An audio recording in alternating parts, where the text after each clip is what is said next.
Good morning, Facebook. I hope you guys are having a fabulous Friday. It's nice and chilly here, so I hope everyone's staying warm wherever they are. And today, I really wanted to speak about the honeymoon phase and how that disappears and how we can actually get that back in our relationship.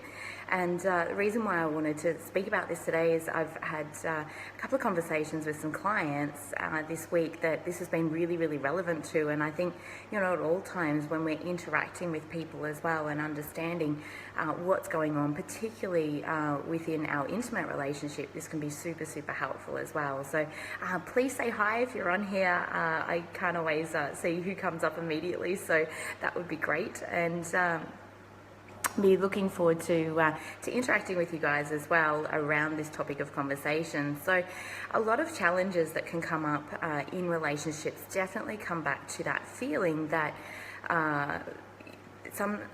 we're fallen in love, we feel deeply in love, and everything's amazing, and the chemistry's high, the spark's high, you feel incredible in the relationship, and then all of a sudden something might happen and we start to either fault find, or we start to be critical of our partner, or we start to feel these different feelings which were completely different to what we actually felt at the start. And one of the things that can massively affect this, and this is definitely what I want to speak about today, because in the area of love it can impact this in so many ways, is the feminine and the masculine energies. And for me, this was so huge to actually move through, and it's something that I'm constantly looking at and working on from the place of, are we in our masculine or feminine energy? From a kinesiology point of view, and also lots of other models that I've looked at, there is, hey Tam, great to have you on here, hon. There is always that masculine and that feminine energy within one person. So it doesn't matter what gender we are, we all have the masculine and feminine energy running through us. And from that place, it really comes back to which one is actually more dominant in you at the moment, which one are you allowing to come up and present more, and this might be consciously or unconsciously. So when I actually learned a lot more about this, I could actually start to draw each of those energies out in me individually when it was more required. So masculine energy really goes back into feeling like that achiever mode. It's finding a target, basically going out, hunting it, seeking it, getting it done, and then coming back. So masculine energy is very much about challenging. It's about force is probably too strong of a word, but it can be, very forceful at times if needed.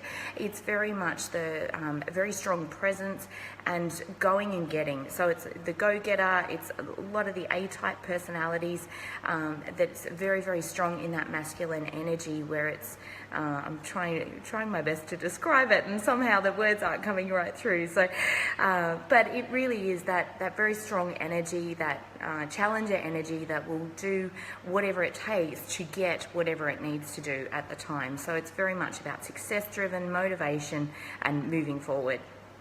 Feminine energy, on the other hand, is very soft, and it's very flowy, and it's very it's all about receiving and being really, really receptive as well. So it is when we're in touch with the feminine energy, definitely about coming back into our emotions. It's about experiencing. It's about things. Hey Mark, great to have you on here. It's about experiencing different things where we're really taking in that experience as well. So if we're eating something, we're very, very present, and we're really enjoying that experience. Hey Cecilia, great to have you on here. And it's all about bringing through that receiving and nurturing qualities within the feminine energy as well. So when we bring this into a relationship situation, generally when most people are meeting each other, then generally, and this can be true whether somebody's a particular gender, they may be more masculine, so they will naturally attract a more feminine partner, whether that's more of a feminine man or more of a masculine woman coming together, or more of a masculine man and more of a feminine woman. However, both those polarities will be very strong, and that's where that chemistry and that spark and that passion and that excitement that's like, oh my God, there's nothing in the world like it, comes up, is when both parties are like well and truly in their own polarity. And what it does, it's like a magnet that magnetizes each other to really be pulled close, to want to spend time together, to be together and to have that chemistry and passion. And there's another factor that plays into that as well, but I'll speak about that in a minute. And that really comes back to spontaneity and playfulness. However, when these two energies come together, what happens over time will fall back into different energies. So if somebody goes into stress, for a woman, if she feels stressed or she feels unsafe or she feels scared or any of those things, which can all be triggers that come up, obviously intimate relationships is one of the areas that we can experience the most fear in. I know that's been very true for me, where it's like wanting to be deeply loved or deeply taken care of, and then it activates all this stuff, and particularly past experiences and things as well.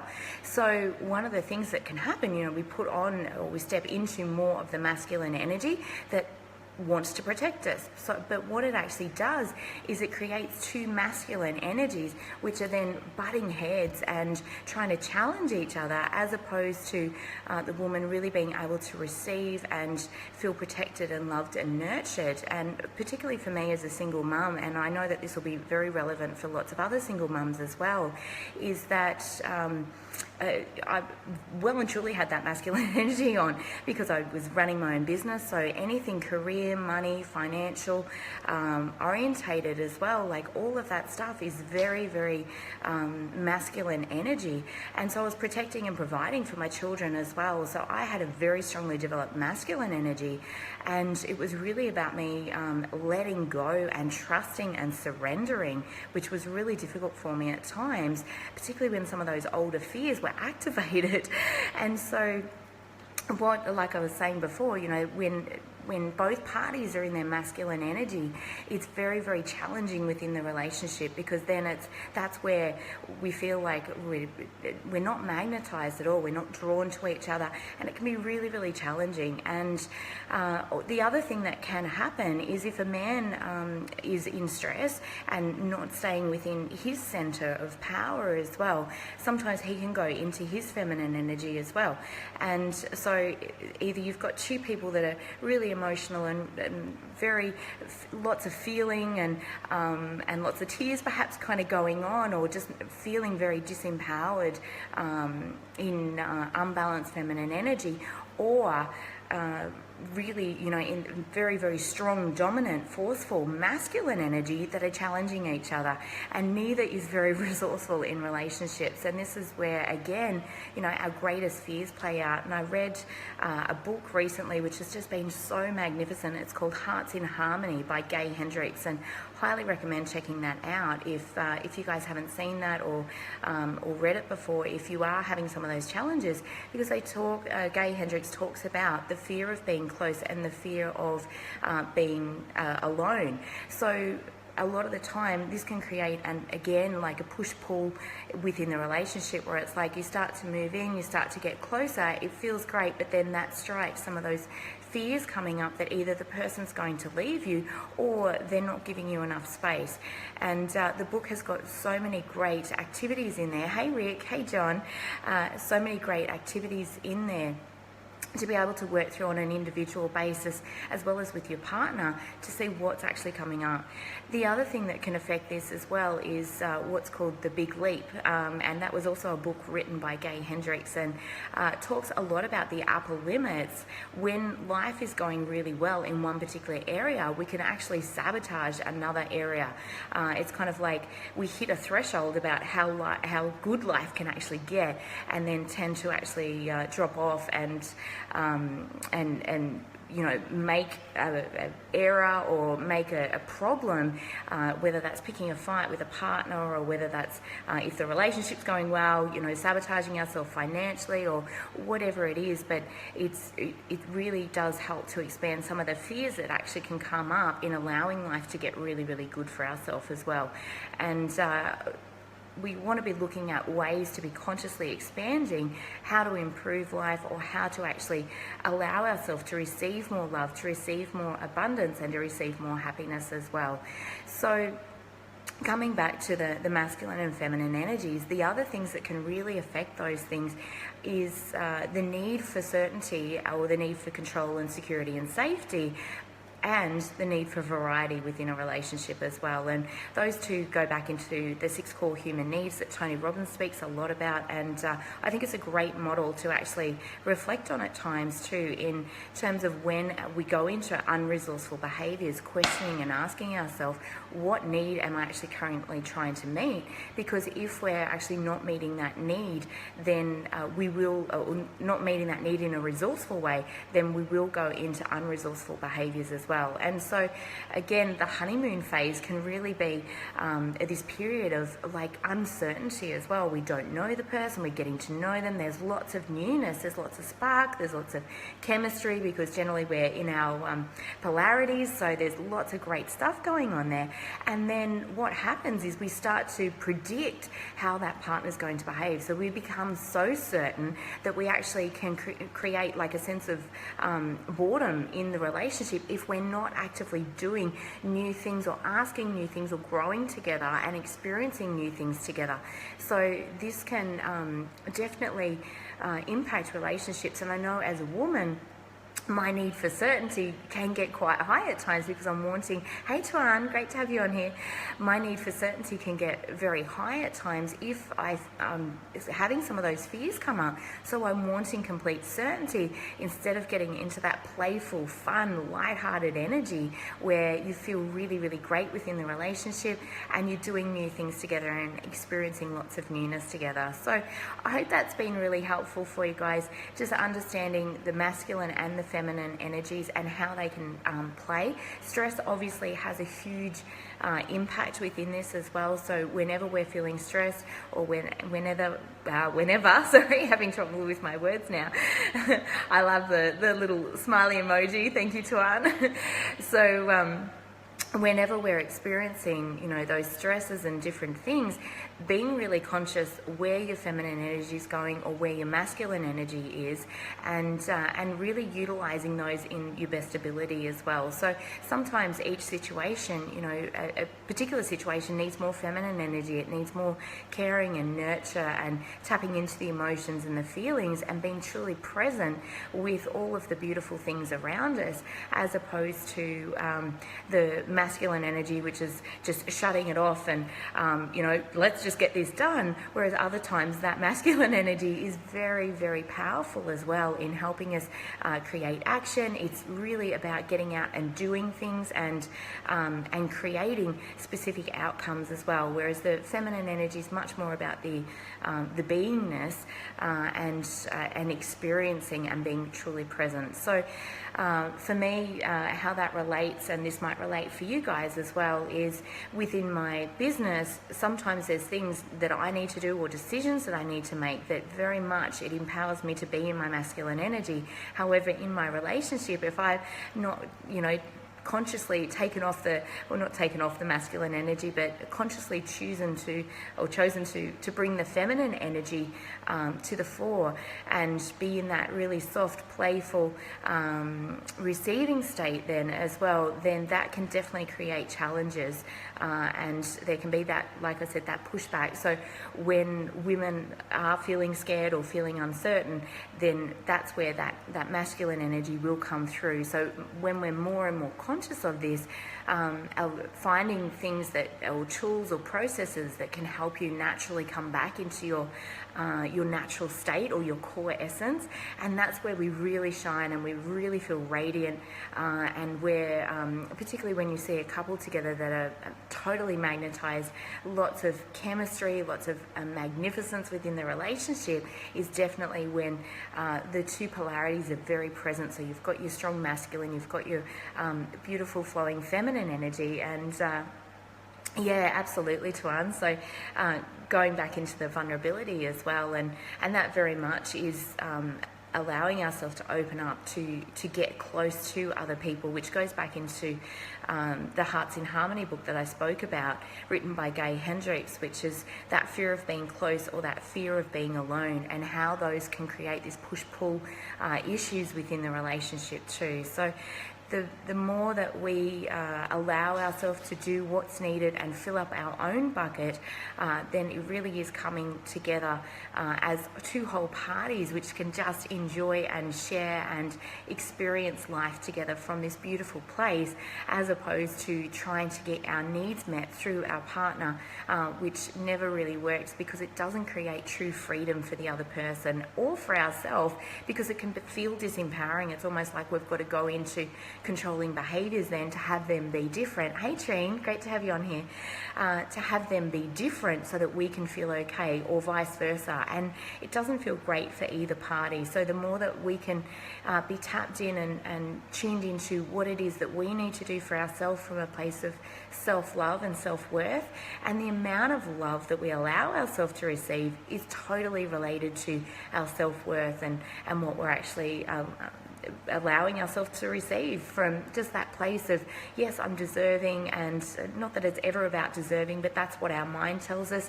Our soul knows that we're already whole, complete, loved. There's nothing we need to do. So that can definitely be helpful as well. So I'll just read Tuan's comment. So yeah, absolutely. So whether you're good enough or whether you'll be accepted, so all of those vulnerabilities as well. And that's where self-love, I truly believe, is such a beautiful thing, because when we are fully loving, fully accepting of ourselves, and it's not like a one-time certificate, it's something that is, you know, an in-the-moment thing. So sometimes we can be much more loving and accepting of ourselves because of the rules that our mind has told us of who we need to be or what we need to do.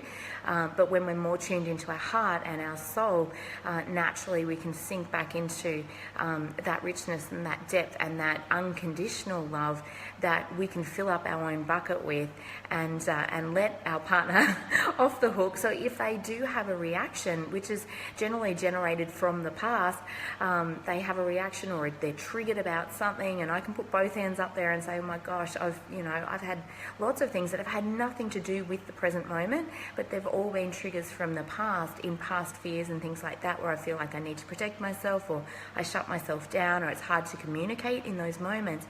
And the moment that I actually really do open up and actually communicate what my deepest fears are or what I'm actually really feeling, it always brings another level of intimacy. It always brings another level of closeness in my relationship as well. So it is amazing in terms of the more and more that we do step into that vulnerability. And of course, Brene Brown has an amazing TED Talk, which I'm sure most people have seen, or if you haven't, definitely go and check it out, because it's so powerful. And I think one of the main things as well that is really coming through is it's so important for men to be able to share their feelings and share their own vulnerabilities as well. And that is where it can sometimes, the polarities within the relationships, I'm still kind of working through some of that myself. So when I have a better idea around that, I'll definitely share some ideas. However, I think it's so important to be able to, for both male and females, to be able to express their feelings, to express their deepest fears, to express and share what's going on for them, and to be able to come together in that more closer, intimate relationship from sharing and from understanding and appreciating the differences, as opposed to wanting them to be different, or wanting them to be more masculine, or wanting them to be more feminine, or any of any of those things as well. So that can definitely make a huge difference in relationship. I think communication is key, and when both people have high levels of self-worth and come back into, hey Carly, great to have you on here, hon. When both people have high levels of self-worth and self-love, then we're less inclined to be trying to seek that or get that from our partner, or to be validated. Sorry, I do excuse my voice, it's kind of a bit croaky this morning. So that can definitely impact that as well. So the books that I mentioned, if you didn't write those down before, is the big, communication, absolutely. So the books that I mentioned before were Hearts in Harmony by Gay Hendricks and The Big Leap. Definitely recommend those, particularly if you found yourself self-sabotaging in relationships or in any area of your life. The Big Leap is amazing for understanding some of the big fears that come up around that and why we actually do that. And then the Hearts in Harmony is really great for just some of the activities that we can actually do to really notice and understand what are those fears around fears of being close or fears of being alone that are triggering reactions and then miscommunication within a relationship, to be able to open up more so from this heartfelt, beautiful understanding, and to be able to upper limiting crazy, absolutely. So yeah, I can definitely touch on that one. So why do we self-sabotage? Hey Sue, great to have you on here. So self-sabotage it's almost like a thermostat.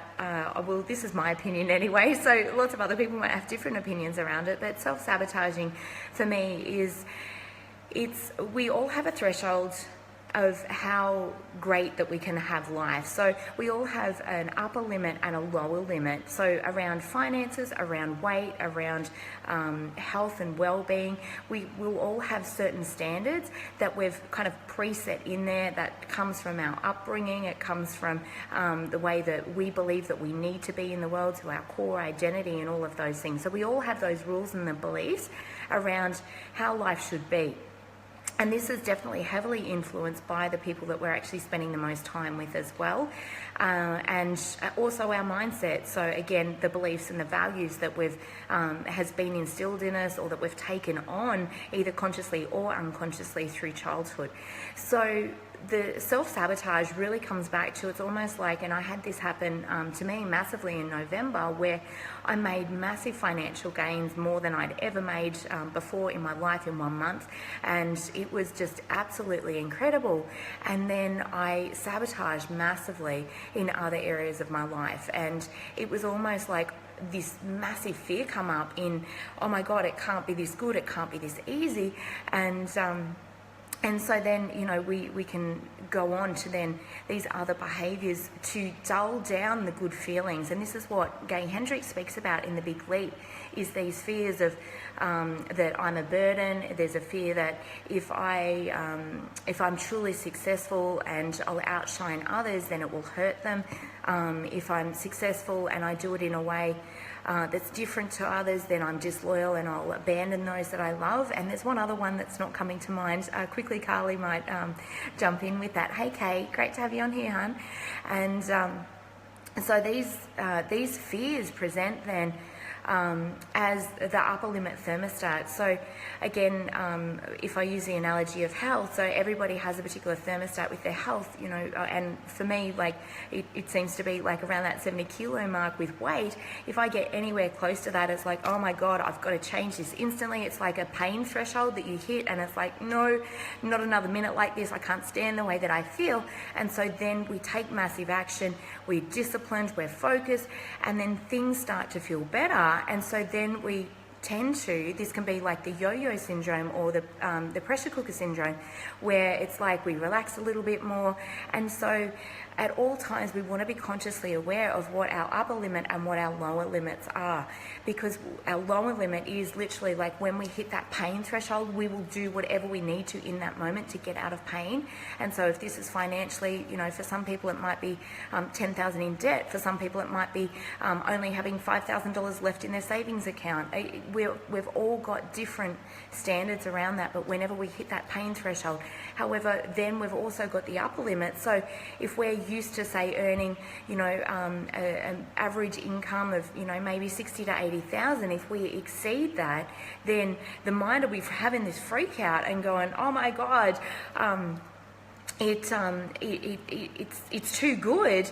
I've got to bring it back, because what it does, we have this fear that we won't be accepted, or that others will judge us for having more than them, or all of those things can really start to come out and play out, particularly around those specific areas. So then it's like we've got to dull down and make other areas bad if we've got really good success, or we'll do something in that particular area. So if it's the area of health, and perhaps you around friends that aren't as fanatical about their health, or have different standards around their health. And it's not to say any of this is good or bad, it's only the mind that will judge and make that good or bad, but it's it's an expression of who you really are at your core, and what you're actually wanting to create in your life.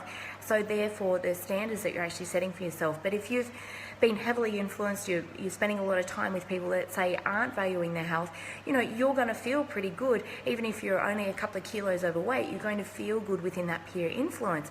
However, if you then move to another group, and perhaps they were all highly trained athletes, and you're a couple of kilos overweight, you're not so fit, all of a sudden your standards are going to be very different, and you'll have a fear of not being accepted within that group.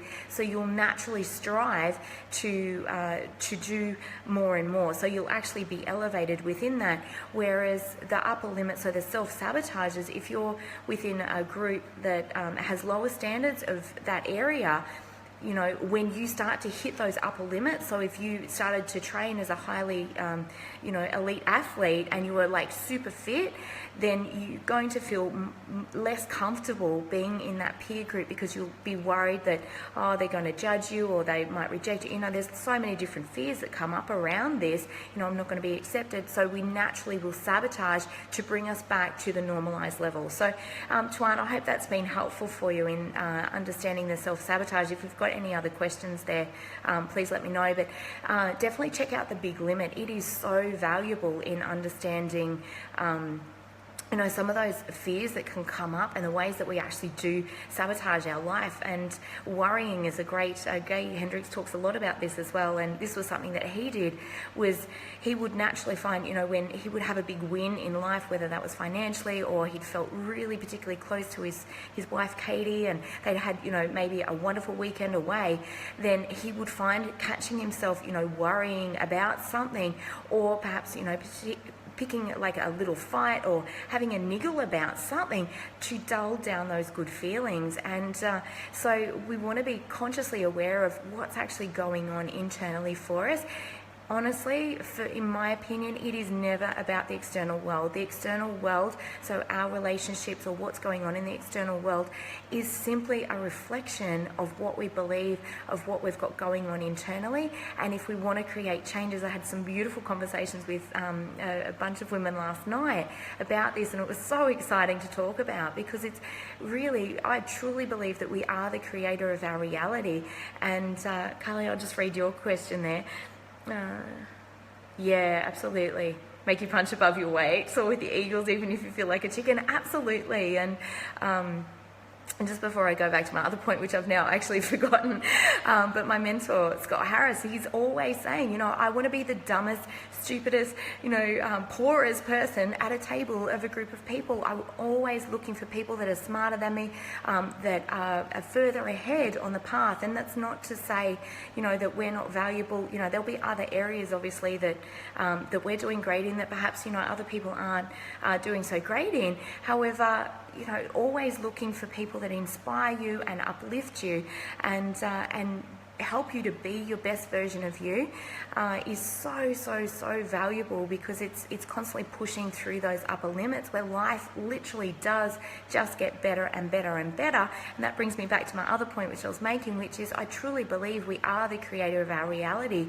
And by changing our mindset, so this is how we increase our upper limit, and how we increase the abundance and the love and the happiness in our life, is through the mindset work. So it's actually actually expanding and allowing ourselves to feel safe, receiving more and more money, feel safe and feel grateful for receiving more and more love, and allowing yourself to receive more and more happiness. And some of those deepest, darkest fears can really come up as we're moving through those upper limits. And I know for myself personally, I've done loads and loads of mindset work over the last 8 years, and my life has transformed as a result of that. I've gone from being, a single mum that was very depressed, very angry about the world, very resentful, and feeling completely powerless to change my situation. I felt very controlled by a lot of situations. Hey Jody, great to have you on here, hun.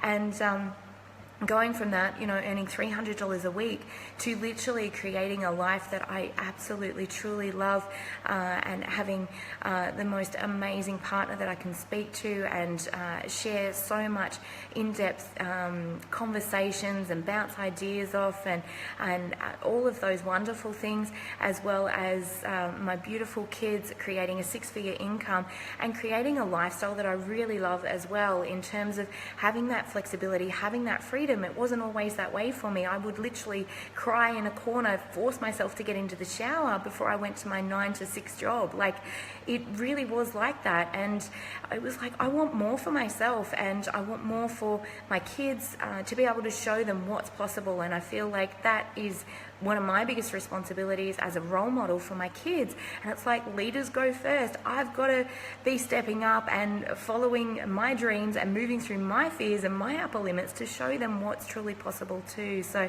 I'll just read. Yeah, Scott is awesome. Absolutely. Focus goes, energy flows. Totally. And Scott, I've got the blessing of having Scott as a beautiful mentor and friend in my life, and I just feel so grateful for that as well. Beautiful. So the self-sabotage is obviously really relevant too for Tam, which is great. Hey Marius, great to have you on here. And so this is definitely self-sabotage and upper limits and all of those fears that can come out and play, and our peer group and our influence, coming back, even to that masculine, feminine energy. And the more that we're learning and growing, I think that, this truly becomes so exciting in our life as to what we can step into and what we will allow for ourselves for the future as well is like so cool. So loving yourself, accepting yourself, and respecting. Yeah, I totally agree, Tuan. Absolutely. So that self-love, hey Paul, great to have you on here. That self-love is just so important for literally allowing ourselves to expand into those good feelings, to lessen the self-sabotage at times. It really is just about being consciously aware. Hello from Greece. Oh my goodness, what time is it over in Greece? Hey Mel, great to have you on here, hun. And so definitely those things where we're increasing our levels of self-love. And like I said before, see you, hun. Great to have you on here, Carly. And yeah, totally. Thanks, hun. Sorry, just commenting back for Carly as well. She's off to bed. So definitely that self-love, filling up our self-love bucket daily. And like I said, it's not like a one-time certificate. And I truly do think we can be consciously expanding into these feelings all of the time, increasing our self-love, which I truly believe really comes from getting clear on what you want, knowing what it is, and really allowing yourself to listen into your heart, to let go more and more of the mindset that says, I can't do it, I haven't got time, I haven't got the money, all the ways that we limit ourselves and shut ourselves down. Hey Linda, great to have you on here. Oh wow, so very late at night, Marius. Well, I hope you have a great sleep when you get there. So definitely the more things that we can do to fill up our self-love bucket, the less likely we are to self-sabotage, the less likely we are to be impacted and reactive with others around us. We feel a sense of freedom in being able to really speak our truth and to live into our truth more and more. And I wrote a blog post on this yesterday about the ways that we can lie to ourselves and the ways that we dull things down, we ignore things, we stick our head in the sand. when there is that niggly feeling, or there's that, almost tapping on the shoulder, like you really need to listen to this. And Scott Harris also uses a great metaphor, which I love, which is the feather brick truck. And I think that life is here to serve us, and I definitely agree with it, which is, we get those small feathers initially. They're the little nudges that, hey, you're not checking this out. And sometimes that can be through our physical body, just trying to wake us up and get us to be aware. So it could be, a niggly knee, it could be back pain, it could be all sorts of things. Our physical body is such a beautiful messenger for our soul, for our spirit. And when we're tuned in and we're listening to those things, we can bring ourselves back on track quicker than ever before, rather than, if we don't get the feather, then the universe sends a brick to say, hey, dude, you really need to look at this. Hey, Christy, great to have you on here. Hey, Chris, you really need to look at this. You really need to be awake and aware around this. And if we're still not listening to the brick, then we get the Mack Truck experience, where literally life shakes us up in a way that we've just not experienced before, where it truly flattens us. Sometimes, all the fundamental foundations are pulled away, where it strips everything back to the core and forces you to actually really take stock of where you're at in your life. And I had 2 Mack Trucks at the one time, so clearly I wasn't listening. And when I reflect on that time, there were lots of feathers, there were lots of bricks that were showing me, hey, you're off track, you're not listening to what's most important to you, you're not speaking your truth, you're not being who you really are. And I had so many masks and so many layers on, which really prevented me from stepping in and being the fullness of who I am. So definitely tuning into what's going on around you, what is being reflected in the world around you, and how you can further step into more and more love, more and more self-acceptance, and that naturally will help to elevate your intimate relationship. And being aware of the feminine, masculine energies and how that can play out in your relationship will definitely help to revolutionize it, help to bring back that honeymoon spark and that excitement. And of course, a relationship can only ever be as good as where the energy is of both parties. So if one party is constantly feeling down, or perhaps one is up and one is down, and then the other's up and then the other's down, there's always that common denominator. So the more that you can consciously both be aware of growing and evolving and working on your mindset, that's going to create a truly beautiful relationship where you're both growing and learning together. And of course, it brings in that variety and that spontaneity and that newness as well. So yeah, great question, Tuan. So when I'm in that space, it's totally heart-centered. So my mind is a great tool, but it's a terrible master. So when I'm more and more accepting of myself, that's where I'm really tuned into my heart and my soul. And I've got a great meditation that I actually do around that as well. It's actually for my teenage girls program, but I'm more than happy. I'll post up the link for it. It's just on YouTube. It's a 6-minute process that you can do some deep breathing, and all it is, it's about anchoring you back into the present moment. When we're caught in our mind, it is literally, we're in the past, or we're in the future. Yeah, the past or the future. Sorry, I lost my words for a second. And so we're either depressed and worrying about what's happened in the past, what we can't change, which of course we can't control, we can't do anything about. It's only how we're choosing to perceive that and react to that emotionally. And of course, there can be some massive challenges within that. I'm not making any of that trite, but when our mind's there, we can't be enjoying the present moment. We're not fully tapped into our soul and into our soul's perspective, which is unconditional. It knows at all times life is serving us. This is my opinion and my beliefs, not here to change anyone else's. However, this is what truly serves me, is knowing that all of life serves me. So it doesn't matter what's going on externally. If there's something happening in my external world, it's like understanding where is that belief, where is that limitation that I'm projecting onto the world that's creating this circumstance. And in all times, that really helps me to feel empowered and getting back and taking back in control of my own life as well. Hey, Eric, great to have you on here. And it can really make a huge difference as well. So definitely coming back into your heart center. Like I said, I'll put that meditation up, which is just about getting present, so tapping into your senses, doing the deep breathing and feeling more and more into your heart. Gratitude is an amazing way to be back in the present moment, because generally we're asking ourselves, what am I grateful for right now, which brings you back to now, brings you back into your senses. What am I seeing, what am I hearing, what am I feeling, what am I experiencing, and that will all bring you back to the present moment as well.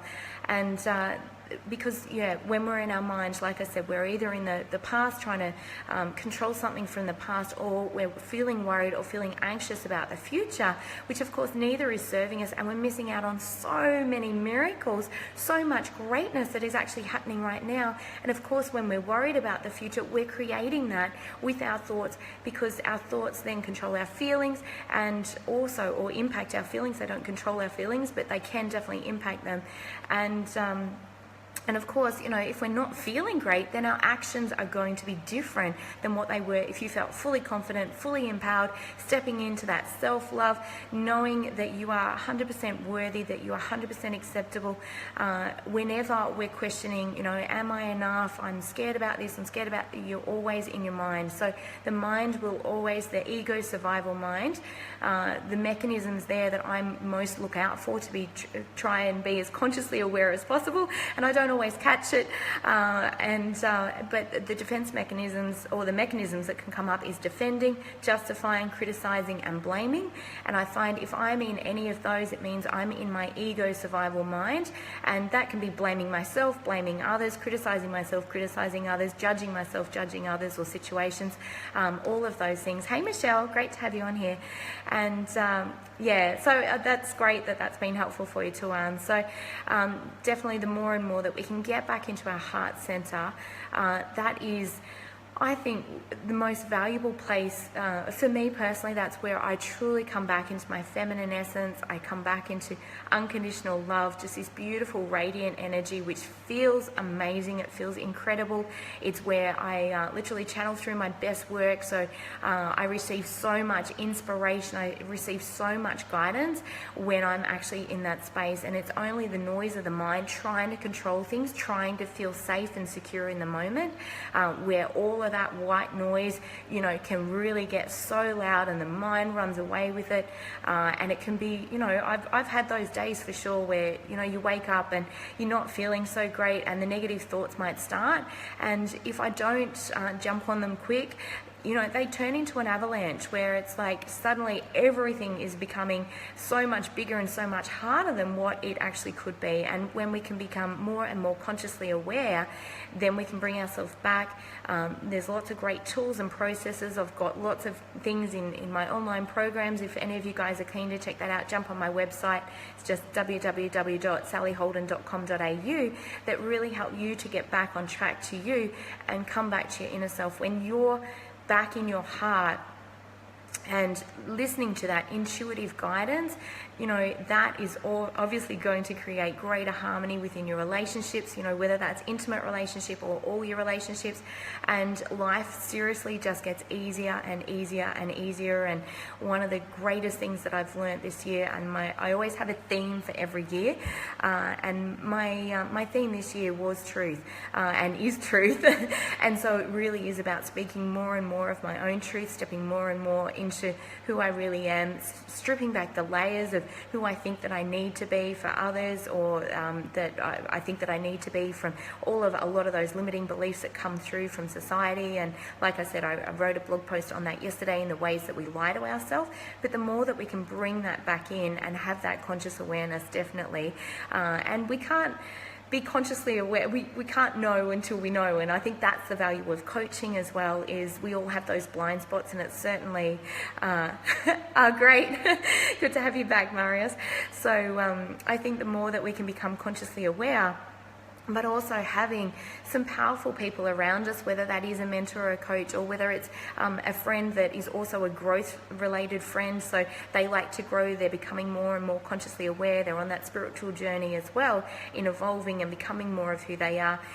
They can help us to bring us back to our center as well, just by going, hey, what's going on? That doesn't sound like you. That sounds like, fear talking or something else talking. And there is nothing more beautiful than helping people to step into their real truth of who they are. It's one of my greatest joys, definitely, as a coach, and as a friend, and as a mum, and as a partner, and all of those things.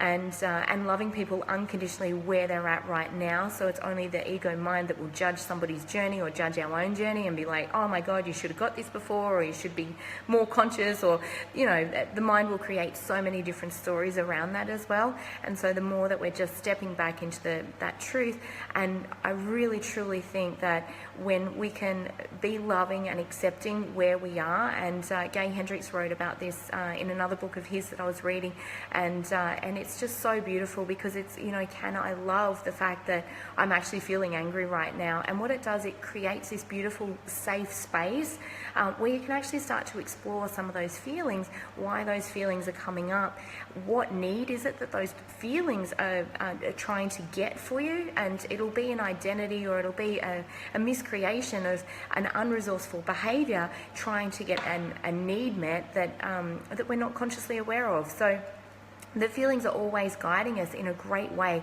to bring us back to our center, to bring us back to ourselves, and have us tap into more and more love, more and more self-acceptance. So I hope that's been helpful for you guys. I feel like I've really talked a lot today. So oh, beautiful. So sorry, Mario. I was mispronouncing your name. So I do hope you guys have a fantastic day. If you've missed some of that, definitely jump back to the start. And I spoke a lot about the feminine, masculine energy and the polarities, and how to get that spark back in your relationship by bringing in more playfulness, more spontaneity, and then of course stepping more and more into self-love and what's truly important in living your truth, in being who you are. And stepping more and more into that every day. So have a magnificent Friday, guys, and lovely interacting with you. And thank you so much for playing with me today, and lots of great questions as well. So have a fantastic day. Lots of love to you all. Bye.